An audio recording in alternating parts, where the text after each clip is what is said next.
എല്ലാവരും എൻ്റെ last video കണ്ടെന്ന് ഞാൻ വിശ്വസിക്കുന്നു. ഇന്നത്തെ ഒരു തോട്ടായിട്ടാണ് ഞാൻ വന്നിരിക്കുന്നത്. നിങ്ങൾ എപ്പോഴെങ്കിലും ആലോചിച്ചിട്ടുണ്ടോ, എന്തുകൊണ്ട് എനിക്ക് മാത്രം ഇങ്ങനെ, എന്തുകൊണ്ട് എൻ്റെ ജീവിതത്തിൽ മാത്രം ഇങ്ങനെ നടക്കുന്നു എന്ന്? ദൈവത്തോട് എപ്പോഴെങ്കിലും ചോദിച്ചു കാണും. ഞാനാണെങ്കിൽ പോലും ചോദിച്ചിട്ടുണ്ട്. എന്താ ദൈവമേ, എന്താ കർത്താവേ, എൻ്റെ ജീവിതത്തിൽ ഇങ്ങനെ മാത്രം നടക്കുന്നത്? എൻ്റെ ജീവിതത്തിൽ മാത്രമാണോ ഇത്ര പ്രശ്നങ്ങൾ, ഇത്ര പ്രതികൂലങ്ങൾ? അപ്പോൾ ഞാൻ ഓർത്തൊരു കാര്യമാണ്, നമ്മുടെ ജീവിതത്തിൽ ഈ ടെസ്റ്റിഫിക്കേഷൻസ് വരുന്നത് നമ്മൾ ദൈവത്തിൽ സ്ട്രോങ് ആണോ എന്നറിയാൻ വേണ്ടി മാത്രമാണ്. God want to test that if we are in His presence or we still have that old loyalty towards God.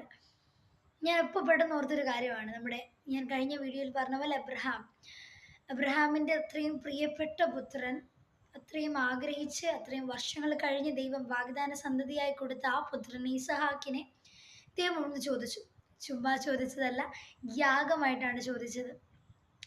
അപ്പോഴും അബ്രഹാം ഒന്നും മറുത്ത് ദൈവത്തോട് പറയാതെ, ദൈവത്തോട് യെസ് എന്നൊരു ഉത്തരം മാത്രം പറഞ്ഞുകൊണ്ട് തൻ്റെ ആ ഒരു മകനെ, ദൈവം വാഗ്ദത്തമായി കൊടുത്ത ആ ഒരു മകനെ ദൈവത്തിന് യാഗമായി കൊടുക്കുവാൻ അബ്രഹാം മനസ്സുകൊണ്ട് തീരുമാനിച്ചു. പക്ഷെ അത് സാറയോട് പറഞ്ഞില്ല. എന്തുകൊണ്ട്? സാറ അറിഞ്ഞു കഴിഞ്ഞാൽ no പറയുമെന്നറിയാവുന്നതുകൊണ്ട്. Abraham still had the faith, still he was very loyal to God. Devam is not like, he is not a God that testifies us. നമ്മളെ കഷ്ടപ്പെടുത്തുന്ന ഒരാളല്ല ദൈവം. അത് നിങ്ങൾ മനസ്സിലാക്കണം. എൻ്റെ ജീവിതത്തിലും പ്രശ്നങ്ങളും പ്രതികൂലങ്ങളും വന്നപ്പോൾ ഞാനും ദൈവത്തോട് ചോദിച്ചു, എന്താ ഇങ്ങനെ? അപ്പോൾ എനിക്ക് പെട്ടെന്ന് മനസ്സിൽ തോന്നിയതാണ്, ഗോഡ് നെവർ ടെസ്റ്റിഫൈസ് ആസ് ഫോർ അവർ ബാഡ്. നമ്മുടെ ദോഷത്തിലേക്ക് ദൈവം നമ്മൾ ഒരിക്കലും പരീക്ഷിക്കപ്പെടുമാറാക്കത്തില്ല.